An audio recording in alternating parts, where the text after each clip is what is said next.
And this is my next sketchbook in my degree sketchbooks. So this was an assignment I had to do about a poster. So we had to decide on a theme, so I decided on a jazz evening. So I did a spider diagram of a jazz evening and what it all entailed. So I put things like smooth, swing, a big band, Latin jazz, soul jazz, Creole jazz. It was like a brass band, double bass, a trombone, the drums, trumpet, piano, saxophone. There's music, there's jazz, 1920s, 1950s, modern, dancing, instruments, just anything like that really.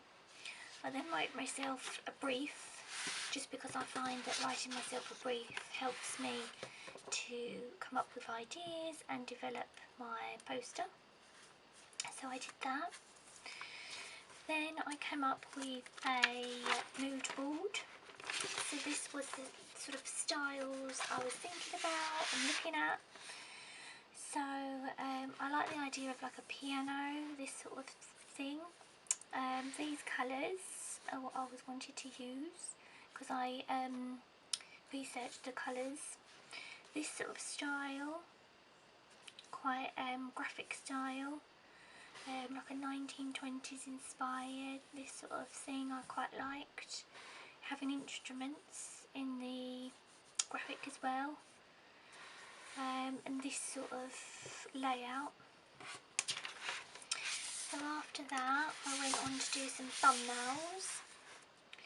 So there's this one where the saxophone is in the middle, and then you've got the piano there with some words. Again here like a trombone, quite a bit abstracty looking. And this one here with them all. And then this one. And this one as well. And then I started drawing and sketching some motifs. So this is the saxophone. Then I thought about using the line work that I'd used previously. Would that give it a bit more texture? And then I come up with this sort of like layout. I quite like this sort of graphic style layout. This could be like the piano keyboards.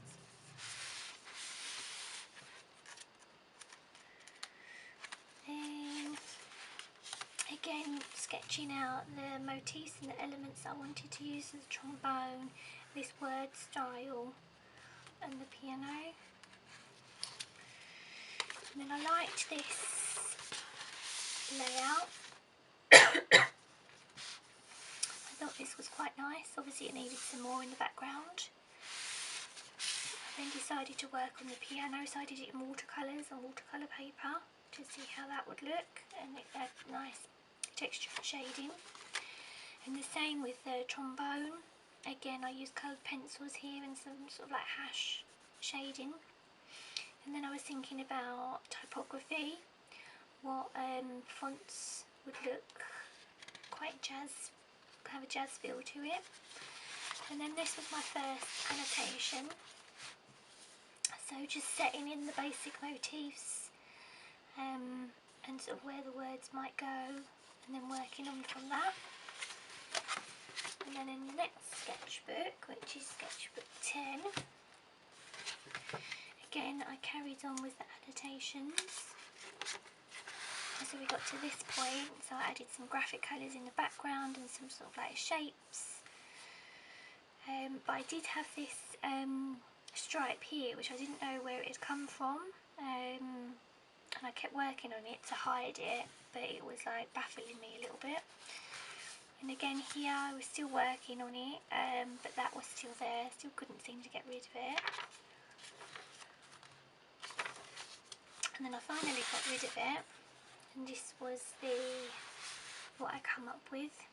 So I stayed with the pencils here, coloured pencils, and the line work here, and then the watercolour here. So I'm using different mediums, and the graphic style shapes in the background, and a few sort of like elements and dots and stuff. Again working from that previous exercise about the CD cover, about listening to music and mark making. And then this font, jazz font, was really nice because it was quite It felt quite jazzy, quite 1920s. And then I did a mock-up of a poster just to see what it looked like in that. And then I did it in a frame mock-up. So that looks quite good in the end. I think with the black frame it sort of makes it pop. And it's got quite primary colours like the red and the blue and the whites in there and the yellow. So I was quite happy with that one. And then I moved on to, that was a place that I went to see in London, which was the Illustration Museum. These I think were just some sketches I did myself, bits and bobs in my sketchbook, so that wasn't really anything to do with anything. I think most of this is. Yeah, and then I went to see Pierre Bonnard as well, and the Van Gogh at the Tate, and Frank Bowling. This is all just my general sketchbook. Yeah, so it's just some Van Gogh bits here. So that actually filled the rest of it up. So that was just my general sketchbook. So that was sketchbook 10. So see you next time. I hope you like this video. If you do, give it a like and subscribe as well. Thank you.